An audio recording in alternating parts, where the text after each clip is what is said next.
Queria trazer uma notícia hoje, irmãos, não muito boa, na verdade uma notícia muito triste. Não sei se você conhece o nome, mas o reverendo Steven Lawson, um pastor estrangeiro muito conhecido, muito renomado no mundo reformado, ele foi afastado das suas funções pastorais devido a um relacionamento inapropriado com uma mulher. Lawson é conhecido pelas profundas pregações que ele ministrou, pelos livros que foram muito vendidos por aí. Muitos deles nós temos em língua portuguesa, dentre eles a Arte Expositiva de João Calvino, As Firmes Resoluções de Jonathan Edwards, Vida Nova em Cristo e tantos outros. Alguns talvez você encontre aqui na nossa livraria.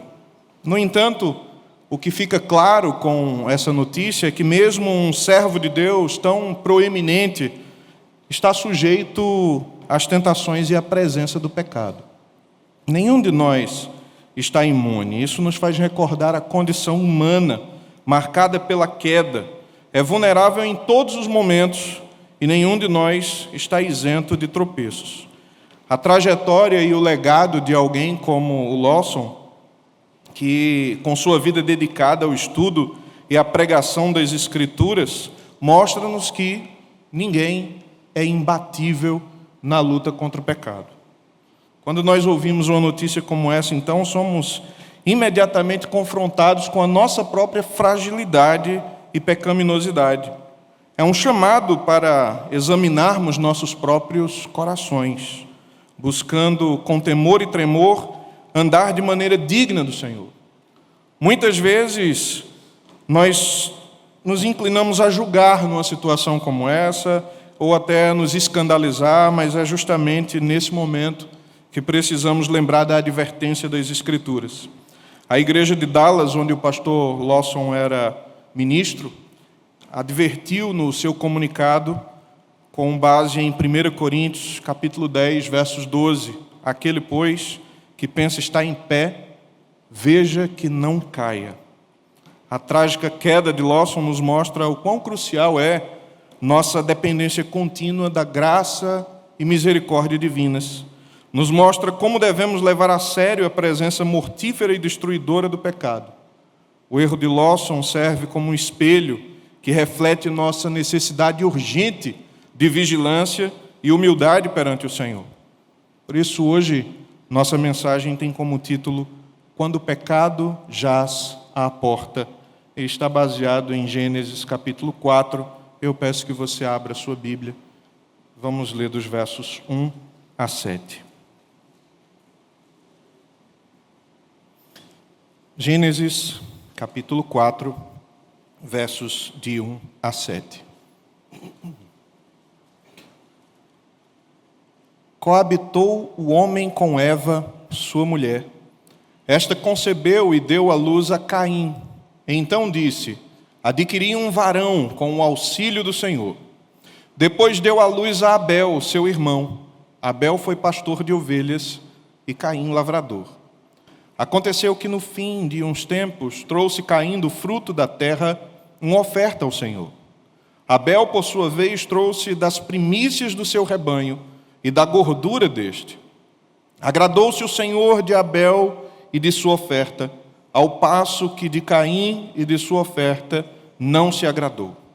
Irou-se, pois, sobremaneira Caim e descaiu-lhe o semblante. Então lhe disse o Senhor: por que andas irado? E por que descaiu o teu semblante? Se procederes bem, não é certo que serás aceito? Se, todavia, procederes mal, eis que o pecado jaz à porta. O seu desejo será contra ti, mas a ti cumpre dominá-lo. Vamos orar? Pai, nós louvamos o teu nome, porque aqui reunidos nesse recinto, nós não apenas elevamos orações e os desejos do nosso coração à presença do Senhor, não apenas cantamos com as nossas vozes cânticos que refletem a nossa fé, mas, sobretudo, nós podemos parar para refletir no que a Tua Palavra ensina aos nossos corações. E diante dos fatos que movimentaram as igrejas reformadas e o evangelicalismo essa semana, nós pedimos ao Senhor que tenha misericórdia da vida do pastor Lawson, que o Senhor restaure a vida do teu servo, produza arrependimento, que o Senhor haja na vida dele para que muito em breve, restaurado da sua queda, ele possa testemunhar que o Senhor é aquele que restaura o caído e que do monturo ergue o necessitado. Assim também te pedimos que o Senhor guarde os nossos corações e pela Tua palavra o Senhor nos mostre quão arriscado é vivermos nesta terra sem estarmos atentos, vigilantes à ferocidade do pecado. Por isso nos faça, mediante a Tua palavra que nos instrui, dependentes da graça do Senhor, para que depois de termos feito tudo, ainda que seja no dia mau, permaneçamos firmes no Senhor. Nos guia, ó Deus, pela Tua palavra, que a Tua voz brade em nossos corações. Por isso não te limites nem ao que fala, nem aos que ouvem, mas guia a Tua igreja pela Tua doce voz, ó nosso bom pastor.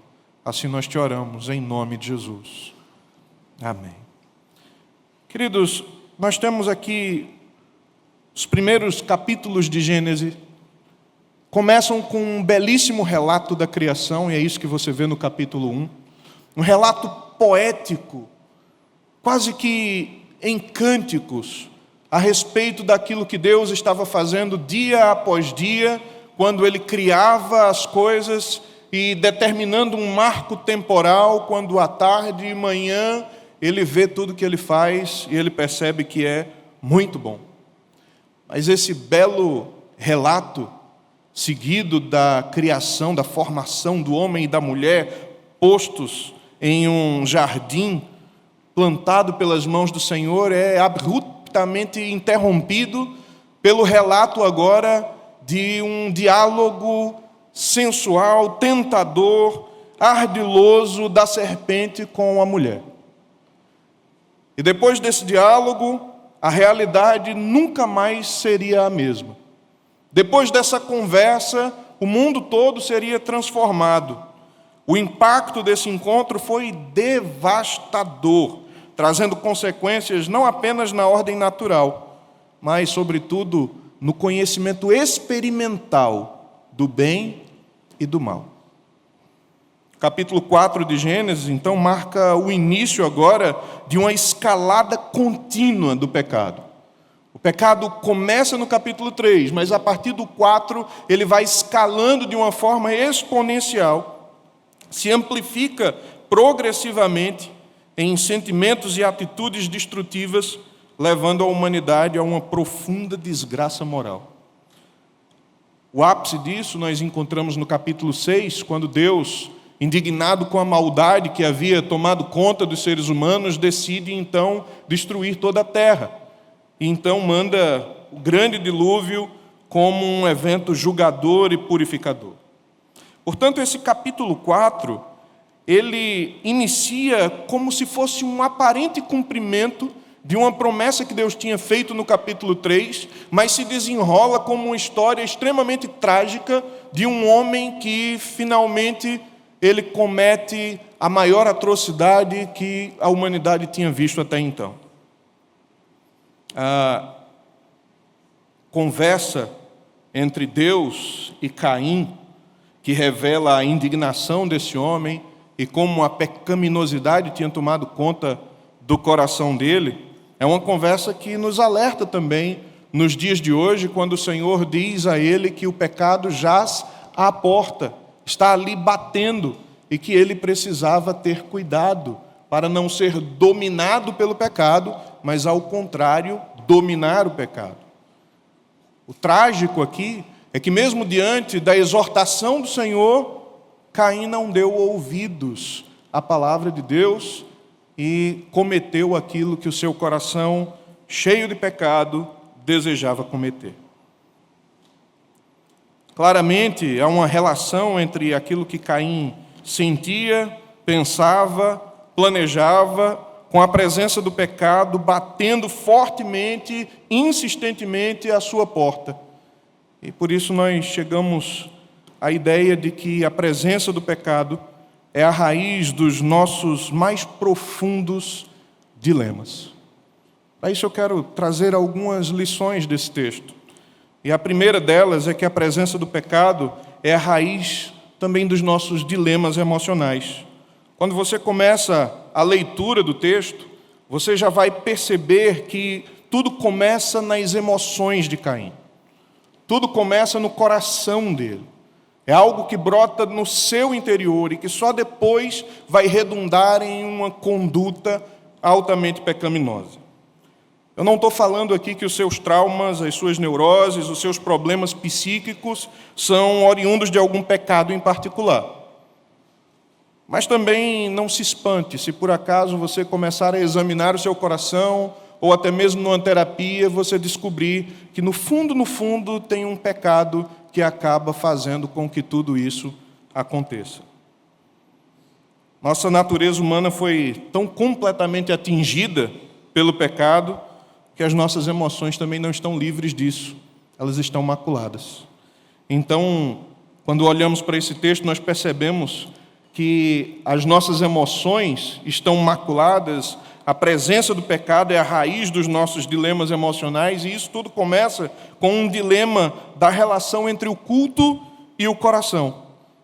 Veja aí na sua Bíblia que depois de Adão coabitar com Eva e ter esses 2 filhos, acontece que Abel, assim como Caim, levam uma oferta de adoração ao Senhor. Eles querem prestar um culto. E talvez você já tenha visto por aí nas redes sociais, como eu já vi, algumas pessoas publicando que o primeiro homicídio é fruto de uma disputa religiosa, como se a religião ou o culto é que fosse a promotora das grandes desavenças da humanidade. Eu não quero negar que a religião até promoveu esse tipo de coisa, mas isso não é próprio da religião, isso não é próprio da relação com Deus, mas é próprio do coração humano. Percebam então que aconteceu que no fim dos tempos, Caim trouxe uma oferta do fruto da terra, diz o verso 3, ao Senhor, enquanto Abel, por sua vez, trouxe das primícias do seu rebanho e da gordura deste, e agradou-se o Senhor do rebanho e da gordura de Abel, mas o Senhor não se agradou da oferta de Caim. Aqui começa o conflito. Aqui é quando Caim fica indignado. Quando ele percebe que Deus rejeita a sua oferta, ele se ira sobremaneira e o seu semblante fica então decaído. Percebam que a teologia de Caim era tão ruim que na rejeição do seu culto, ele começa a ter atitudes estranhas, sentimentos perversos e deixa o seu coração ficar engodado com tudo isso. Calvino, com base lá em Hebreus, capítulo 11, verso 4, ele argumenta que o sacrifício só poderia ser aceito se fosse feito pela fé. Já Gerhard von Rad, ele fala que, na verdade, o sacrifício precisava ser cruento. E aqui existem 2 posições. Um diz que o sacrifício de Caim não foi aceito porque não foi feito pela fé. O outro diz que o sacrifício de Caim não foi aceito porque não era cruento. Mas veja, na Bíblia existem alguns tipos de sacrifícios que não são cruentos, não é verdade? Então, o que de fato fazia com que o sacrifício de Caim não fosse agradável diante do Senhor? Na realidade, a chave para o fracasso de Caim se encontra no próprio texto de Gênesis, quando o texto diz que Caim trouxe alguns dos frutos. Perceba que não existe nenhuma ênfase aqui no que era o melhor dos seus frutos, ou no que era a melhor escolha, o mais precioso. Enquanto a oferta de Abel, o texto é enfático em dizer que ele trouxe do primogênito do seu rebanho e do melhor da gordura deste. Perceba que a oferta ao Senhor de Abel estava carregado de fé e de dependência de Deus, de gratidão ao Senhor, de um coração que de fato está voltado para Deus. Enquanto isso, o coração de Caim era um coração aparentemente religioso, de alguém que se aproxima do altar, de alguém que oferece uma oferta, mas alguém que não está preocupado com a qualidade daquilo que oferece. Não está preocupado se aquilo que ele está oferecendo é de fato algo que reflete a dignidade do Senhor, que reflete a grandeza do Senhor.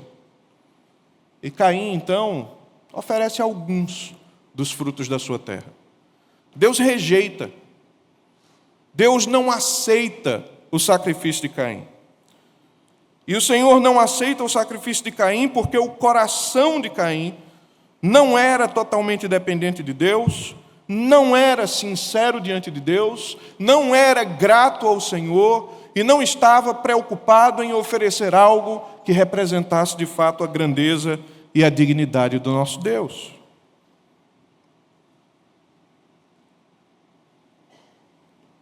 Mas então, o que acontece aqui, no fundo, o coração de Caim não estava cheio de Deus. O coração de Caim estava cheio de si mesmo, estava ensimesmado. E é por isso que esse tipo de oferta não é aceita diante do Senhor. É por isso que esse tipo de culto, de adoração, não é aceito diante do Senhor. Agora perceba que isso é tão verdadeiro, mas tão verdadeiro, que tão logo a sua oferta é rejeitada, o seu coração se enche de ira. Por que o coração fica cheio de ira? Porque não estava cheio de Deus. Porque o coração começa a ficar tão tomado de emoções perversas e o seu semblante começa a ficar descaído. Porque ele não estava cheio de Deus. Então, irmãos, quando nós olhamos para a presença do pecado no mundo, que começa a tomar essa grande escalada no capítulo 4, e que começa a mostrar que essa sua presença contamina todos os elementos da nossa vida, inclusive as nossas emoções, os nossos dilemas emocionais, nos mostra que o grande problema do ser humano é que o nosso coração está repleto de tantas outras coisas, quando deveria estar cheio de Deus, satisfeito em Deus, pleno em Deus, grato por Deus, alegre em Deus. E todas as vezes que, assim como Caim, o nosso coração não está cheio de Deus, alegre em Deus, satisfeito em Deus, repleto da divindade, então ele se enche de outra coisa. Todas as vezes que o seu coração não estiver cheio com a presença de Deus, ele se encherá com alguma outra coisa. E se ele vai se encher com alguma coisa que não é o próprio Deus, certamente ele vai se encher com coisas que não são agradáveis a Deus. Ou o tamanho do seu ego, ou sentimentos impróprios, ou a convicção, quem sabe, de que você é tão bom e tão certo que você não pode ser rejeitado. Foi o que aconteceu com Caim. Quando a sua oferta foi rejeitada, Caim ficou irado, porque ele não podia aturar rejeição. Se há, então, uma relação entre o nosso culto e o nosso coração, é verdade também que esses nossos dilemas emocionais estão relacionados ao pecado que habita, então, o nosso coração. E o pecado que habita o coração, que encheu o coração de Caim, que fez com que ele estivesse cheio de ira e com um semblante decaído, espelha muito bem a nossa característica de tentar fazer aquilo que comumente o ser humano faz. Perceba que Deus chega para ele, começa o diálogo e diz: Caim, por que você está irado? Por que o seu semblante está decaído? E Caim não responde. Se você volta para o capítulo 3, você vai ver Deus perguntando a Adão: Adão, onde você está? E Adão fica em silêncio. Agora no capítulo 4, Deus pergunta a Caim: por que você está assim? E Caim fica em silêncio.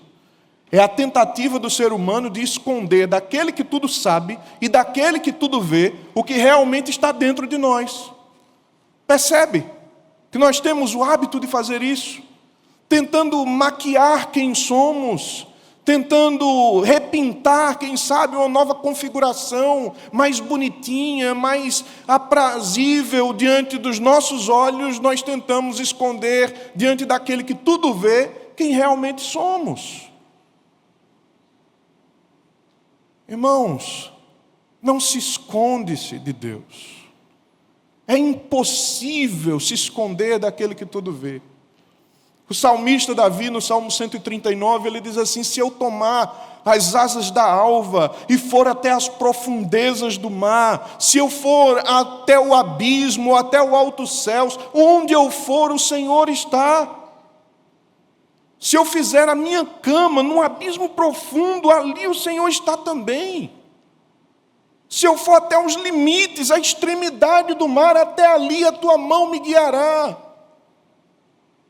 Quando o texto de Apocalipse começa a mostrar, revelar Jesus Cristo, cheio de glória, glorificado diante dos olhos de João, uma das maneiras como Jesus é apresentado ali é como aquele que tem olhos como chamas de fogo. Aquele que consegue enxergar nas mais profundas e densas trevas. Ele conhece o meu e o seu coração, ele sabe exatamente quem nós somos. Mas se diante da pergunta do Senhor, imagina que Caim resolvesse ser sincero. E quando Deus fizesse a pergunta: por que você está irado? Por que descaiu o teu semblante? Então Caim respondesse: porque eu não quero sofrer rejeição. Ou então ele dissesse: porque eu não suporto que alguém seja escolhido e eu não.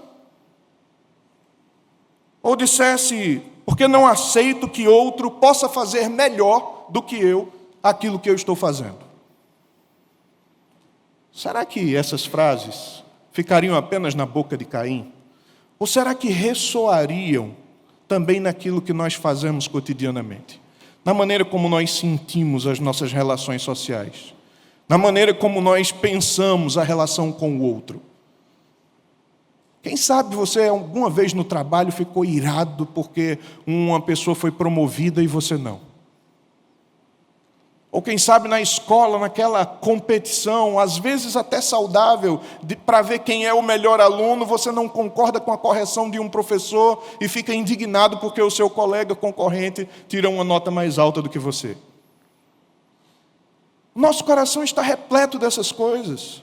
Nós olhamos para Caim e nós achamos que Caim é o pior dos pecadores, como se nós não estivéssemos espelhados na natureza que Caim reflete aqui. Agora, sabe o que é pior? Tudo isso começa com esperança, com expectativa. Capítulo 4 começa dizendo que Eva, quando concebeu um filho, deu-lhe o nome de Caim, que significa adquirir com o auxílio do Senhor. Recebi de Deus, é um presente de Deus para mim. Sabe o que era que ela estava esperando? Aquilo que Deus falou no capítulo 3. Deus disse que da semente da mulher viria um descendente que esmagaria a cabeça da serpente, que desfaria as obras que a serpente fez. Eva, esperançosa, de repente concebe um filho e ela pensa: será que é o fruto da promessa? Será que é aquele que Deus prometeu? Será que é esse aquele que vai desfazer as obras da serpente? Mas parece que o enredo mostra que muito longe disso, Caim estava em oposição, muito mais assemelhado à serpente do que à descendência prometida. Quando você avança no texto, você vê o verso 7, quando o Senhor começa assim: se procederes bem, não é certo que serás aceito? E aqui eu entendo, irmãos, que se em primeiro lugar a presença do pecado é a raiz dos nossos dilemas emocionais, em segundo lugar, a presença do pecado, ela é também a raiz dos nossos dilemas de conduta. Caim não fica apenas nas emoções. Caim, ele ultrapassa o limite daquilo que está no coração. Ele começa a colocar em prática aquilo que ele não deveria fazer. E aí eu queria dizer a você que, antes de qualquer coisa, que há uma relação muito íntima entre a nossa conduta, aquilo que nós fazemos, e a nossa consciência. Essa relação, ela existe desde que o homem é homem. Calvino, nas Institutas, enfatiza a relação entre a nossa atitude e a nossa consciência, e ele fala sobre uma forma de autoexame da vontade de Deus em relação a nós, fala de conduta moral, argumenta que a consciência é um testemunho interno que nos guia a agir de acordo com a vontade de Deus. Ele vê a consciência como um agente que revela o certo e o errado, e por isso é diretamente responsável pela orientação da conduta. Sem o despertar da consciência, a conduta certamente não será uma conduta adequada. Mas desde que Deus revelou a sua vontade, então a consciência do homem está sempre tocada por essa revelação que nos guia na sua vontade. Há um autor relevante no mundo da filosofia chamado Immanuel Kant.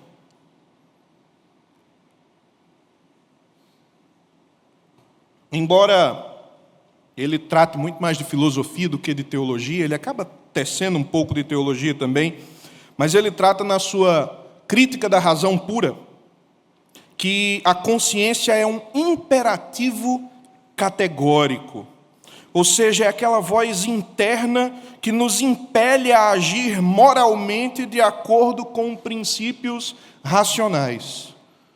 E com isso, o que é que eu quero dizer? Que seja dentro da teologia, seja dentro da filosofia, ou em qualquer outro campo das humanidades, você sempre vai perceber que existe uma conexão entre consciência e conduta. Daí, Paulo afirma essa relação lá em Romanos, capítulo 2, versos 14 e 15, quando falando a respeito dos incrédulos, dos gentios, ele diz assim: quando, pois, os gentios, que não têm lei, procedem por natureza de conformidade com a lei, não tendo lei, servem eles de lei para si mesmos. Eles mostram a norma da lei gravada no seu coração, testemunhando-lhes também a consciência e os seus pensamentos, mutuamente acusando-se ou defendendo-se. Agora, se tudo depende de uma consciência despertada para a verdade, e essa consciência nos guiará na conduta adequada, perceba como é terrível escolher uma conduta inadequada quando Deus revelou a sua vontade em todos os lugares do espaço. Todo ser humano está exposto à revelação de Deus. A revelação está presente em tudo que existe, em cada canto do universo.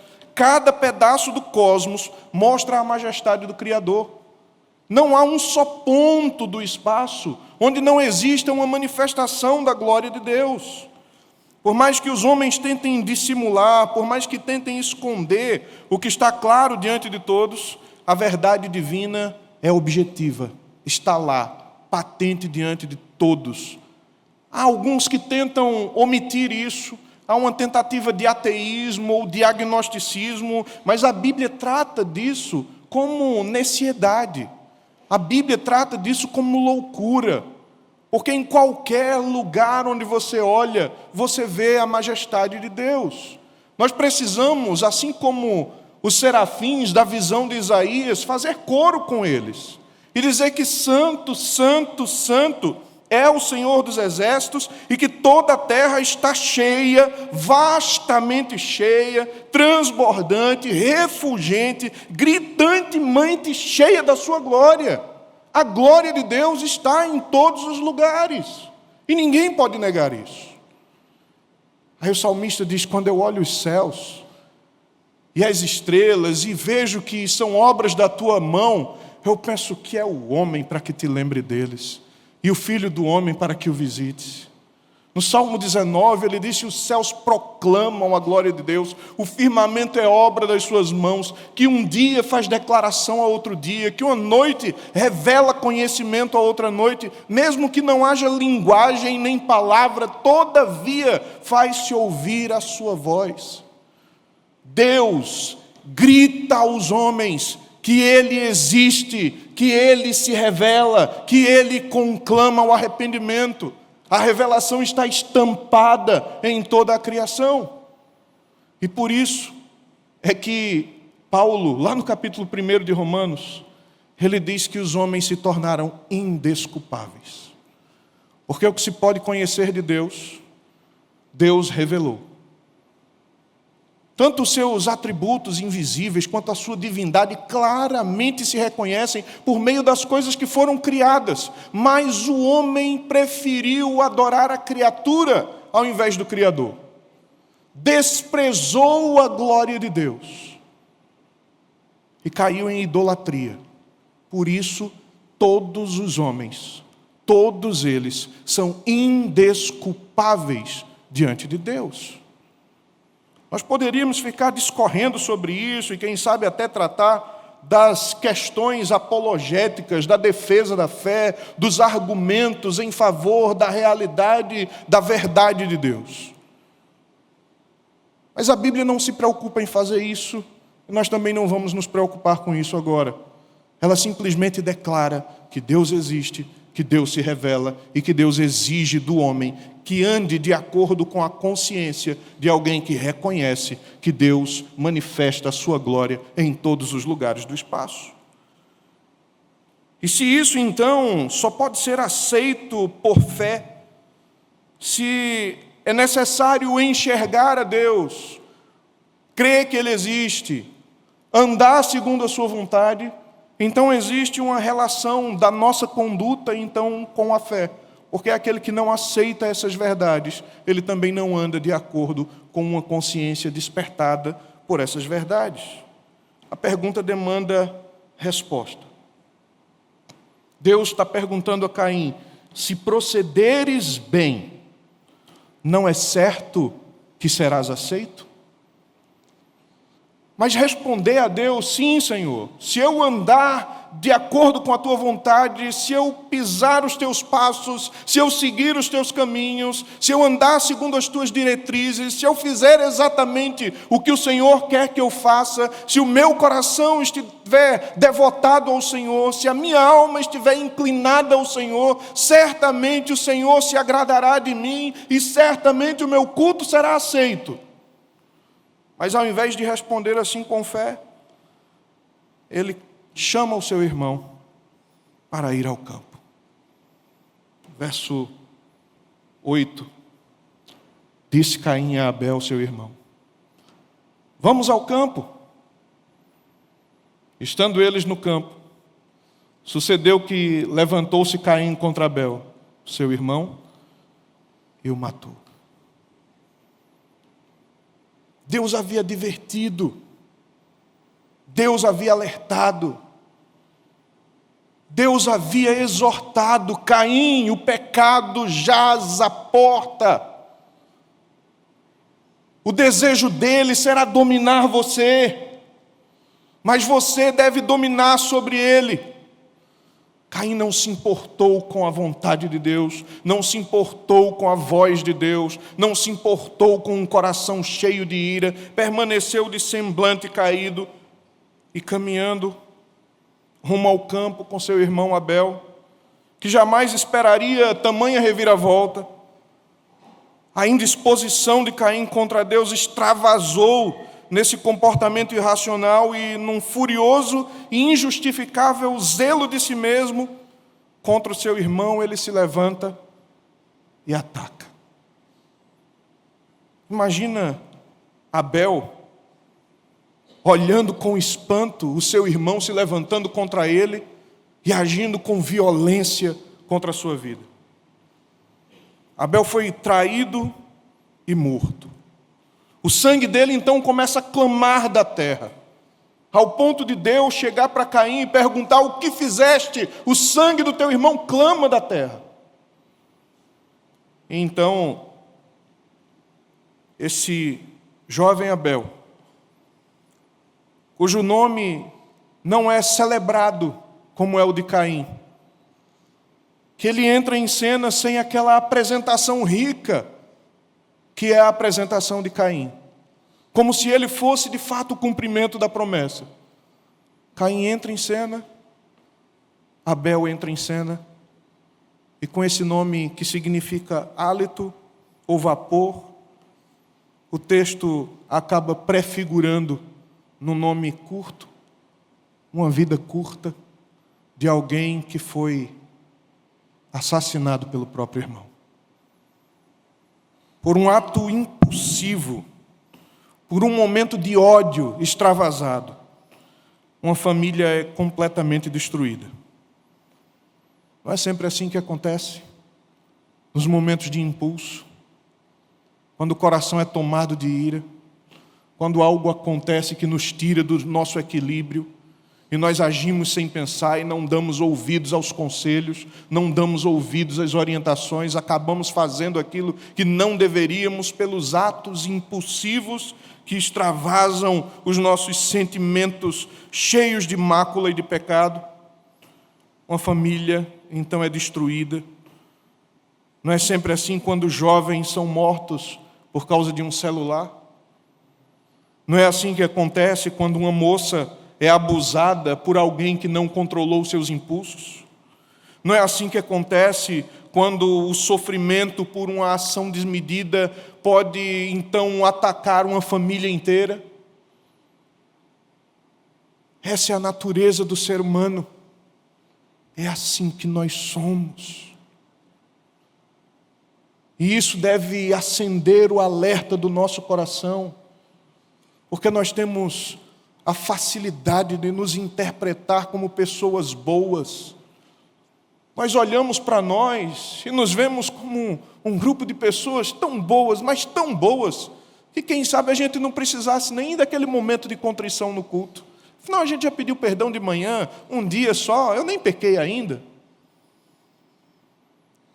Ou quem sabe quando se repete domingo após domingo, e você diz, não, eu já estou pronto, eu estou aqui indo bem, estou santificado, o Senhor está me conduzindo. E você não tem a capacidade de olhar para as Escrituras e ver que, como um espelho, ela mostra os nossos pecados. Daí, se a presença do pecado é a raiz dos nossos dilemas emocionais, e se, em segundo lugar, a presença do pecado é a raiz dos nossos dilemas de conduta, em terceiro lugar, você deve entender que a presença do pecado deve ser o motivo do nosso duelo. Quando Deus conversa com Caim, Ele convidou Caim a travar uma batalha contra o pecado. Ele disse que o pecado jaz à porta, mas que ele deveria dominá-lo. Um duelo que é travado contra um inimigo voraz. A palavra pecado usada aqui é katal, que vem de uma raiz que significa literalmente uma besta agachada. A ideia aqui é de uma personificação, é como se o pecado fosse uma fera, uma besta, que estivesse ali violenta, voraz, querendo entrar na porta da casa de Caim e querendo devorá-lo. Possivelmente isso é uma alusão à serpente do capítulo 3, que com toda aquela sagacidade seduziu Eva e a fez comer do fruto proibido. Quando então nós olhamos para essa voracidade do pecado no capítulo 4 e entendemos que isso é uma descrição do pecado como uma alusão à serpente, como aquela que está pronta para ferir o calcanhar, você entende que isso se refere a essa natureza insaciável, destrutiva, expansiva do pecado, que consome tanto o indivíduo quanto tudo ao seu redor. Na Bíblia é frequentemente descrito como uma força viva.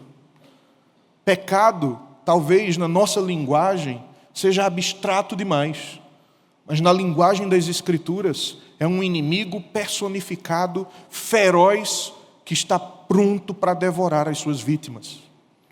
Por isso, para travar esse essa batalha, esse duelo, é necessário entender que esse animal feroz, ele está à porta, tentando lhe devorar. Ele está ali o tempo todo à espreita, tentando acabar, destruir com as nossas vidas. Segundo Bavinck, o pecado desordena tudo, tanto no ser humano quanto na criação, levando à morte e à destruição. E a Bíblia então nos mostra diversos problemas decorrentes do pecado: separação de Deus, morte, danos às relações entre os homens. Veja, por exemplo, Caim e Abel. Maldição e sofrimento, como foi a maldição vinda no capítulo 3. Culpa e vergonha, afinal o homem e a mulher perceberam que estavam nus, estavam agora se escondendo do Senhor. Escravidão ao pecado, a pessoas de fato aprisionadas que não conseguem mudar de vida, se libertar da situação em que estão. E finalmente juízo e castigo divino, pois aquele que não recorre ao Senhor para ser liberto do seu pecado acaba traindo sobre si as consequências de ter vivido uma vida assim. Então, quem dominará a sua luta? Se essa luta existe, se esse inimigo jaz à porta, se ele está batendo ali ferozmente tentando lhe devorar, quem então vai vencer? Porque na exortação de Deus ele disse que o pecado estava tentando dominar a Caim, mas Caim era quem deveria dominar o pecado. Veja o verso 7 novamente: o seu desejo será contra ti, mas a ti cumpre dominá-lo. Quem vence essa batalha? E aí talvez você, dizendo assim: eu sou crente, quem vence sou eu. Venceu ontem? Se você diz que venceu, ótimo, maravilha. Venceu semana passada?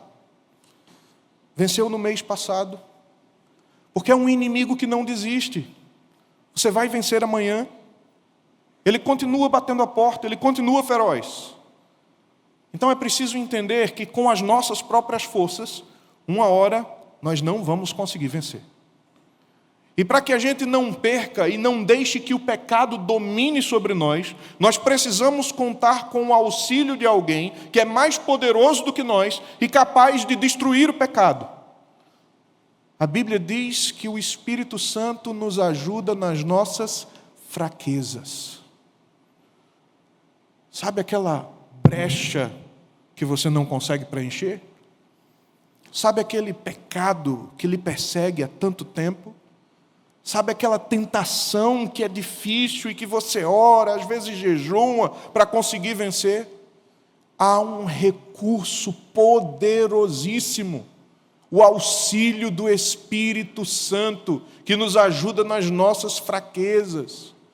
Não é na nossa força que nós triunfamos contra os inimigos das nossas almas, mas nos recursos que o Senhor nos concede. Então, Caim poderia ter vencido esse duelo, se deixasse o coração se esvaziar da ira e se encher de Deus.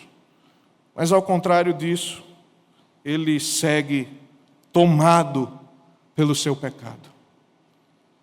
Quero lembrar a você, talvez, se você já assistiu ou já leu, de um trecho das Crônicas de Nárnia, especificamente a viagem do peregrino da Alvorada. Esse trecho é interpretado pelo pastor Jonas Madureira, quando vê ali o Eustáquio, doido pelo tesouro do dragão, e ele vai e coloca um bracelete e acaba virando um dragão, e essa deformação do ser humano, segundo Jonas, mostra a realidade do pecado na qual o ser humano se meteu. E o Eustáquio, por diversas vezes, tentou, com as suas próprias garras, arrancar aquela pele e jogar fora, mas todas as vezes ele se via revestido de dragão novamente. Com a sua própria força, com seus próprios esforços, ele não conseguia vencer aquilo. E então, ele conta que Aslan aparece. E para quem já assistiu ou já leu, sabe que Aslan, nas Crônicas de Nárnia, representa Cristo. E quando Aslan aparece, Ele diz então que Eustáquio pode ficar livre daquilo. E Eustáquio não sabia como, porque já tinha tentado, mas deixa então que Aslan faça todo o trabalho. Ele se deita e Aslan, com as suas garras, começa a arrancar aquela couraça de dragão. E então Eustáquio diz que no começo aquilo doía, mas era um andor diferente, porque era um andor que arrancava dele aquilo que precisava ser arrancado. E então o leão, citando diretamente o texto, você vai ter que deixar que eu o tire. E Eustáquio diz, eu estava com tanto medo de suas garras, mas estava desesperado agora, então eu deitei de costas e deixei que ele fizesse o trabalho. A primeira arrancada que ele me deu foi tão profunda que pensei que tinha ido direto ao meu coração. E quando ele começou a tirar a pele, doeu mais do que qualquer coisa que eu já senti. Bem, ele tirou a coisa inteira, do mesmo modo como eu pensei que tivesse tirado outras 3 vezes. Só que aquelas não tinham dado resultado. E ali estava ela, jogada na grama, muito mais grossa, escura e cheia de coisas viçosas do que as outras peles que eu tinha tirado. Então ele me segurou. Eu estava liso e macio como uma criança pequena e me jogou na água. Doeu só por um momento. Depois foi maravilhosamente refrescante. E logo eu estava nadando e brincando na água. Então Eustáquio conclui dizendo, depois disso, eu me tornei um menino de novo. Não foi pela força de Eustáquio que ele se livrou da forma de dragão. Foi pela ação do Aslan, do leão, que com suas garras entranhadas naquela couraça, arranca dele aquilo que ele não queria, aquilo que ele precisava se livrar. E depois de mergulhá-lo, talvez como uma representação do batismo, ele emerge purificado e pode dizer agora que era um menino de novo, com a sua natureza restaurada.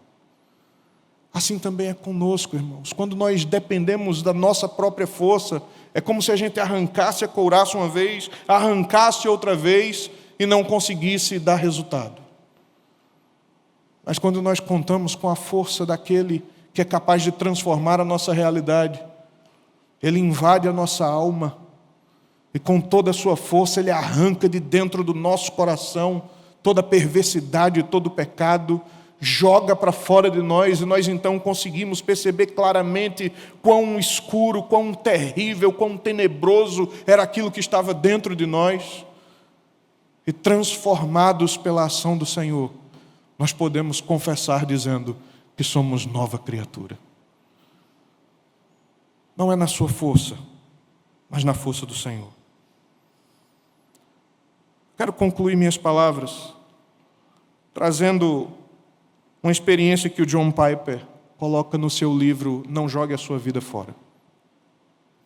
O Piper recorda dos tempos de criança em que ele era conduzido pelo seu pai à igreja, que era um evangelista fervoroso, que estava sempre pregando o evangelho.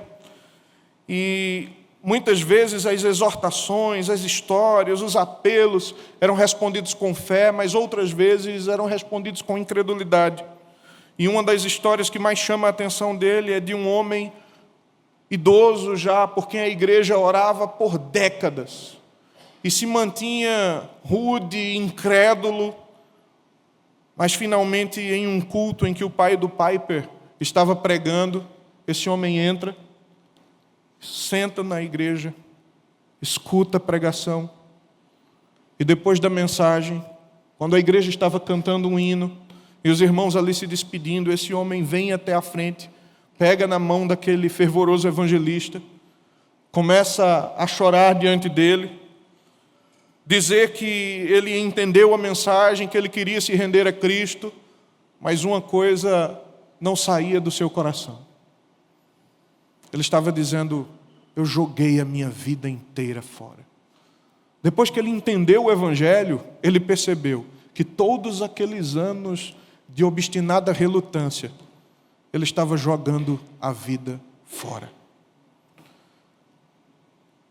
O pecado bate a porta. O pecado contamina as emoções. O pecado contamina as nossas condutas.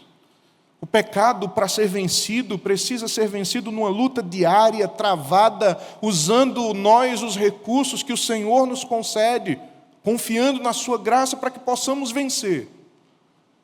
E se você ouviu o que o texto da palavra diz, e entendeu que precisa ser vitorioso na luta contra o pecado, mas que você não tem se preocupado muito com essa luta, cuidado, os anos passam. E se você for um eleito de Deus, talvez lá na frente o Senhor lhe alcance de fato, e você chore, lamente, como este homem, dizendo: eu joguei a minha vida fora. Mas se hoje ouvirdes a sua voz, não endureçais o vosso coração. Ouça a repreensão. Dê atenção às palavras do Senhor. Se ponha em pé para a luta e triunfe na batalha contra o pecado, não porque você é forte o suficiente, mas porque com os recursos que o Senhor lhe oferece, sim, você pode vencer. Vamos ficar em pé e vamos orar.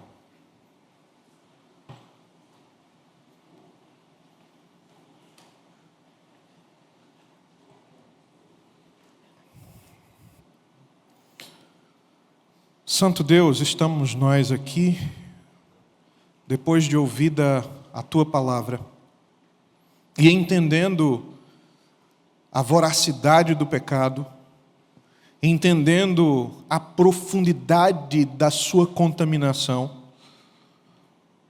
entendendo que nós não podemos descansar nessa luta diária, nós queremos pedir ao Senhor que, por graça e por misericórdia, o Senhor nos faça vencer as nossas batalhas diárias. Que quando na segunda-feira chegarmos ao trabalho, à escola, à faculdade, ou mesmo em casa, e o pecado estiver batendo a porta com toda a sua voracidade, que nós possamos depender do Senhor, da Tua graça, lembrarmos que temos recursos poderosos para vencer essa batalha e não nos deixarmos dominar pelo pecado. Porque nós estamos debaixo da graça do Senhor. E a Tua promessa é que o pecado não terá mais domínio sobre nós. Portanto, ó Deus, concede-nos vitória diária sobre o pecado. Nós podemos contar com a Tua graça, com o auxílio do Espírito Santo, com os meios de graça que o Senhor nos concede, oração, leitura da palavra, a comunhão dos santos e tantos outros recursos. Que o Senhor então nos fortaleça, para que amanhã nós possamos continuar firmes, depois de termos feito tudo. Nós te pedimos a Tua bênção, em nome de Jesus. Amém.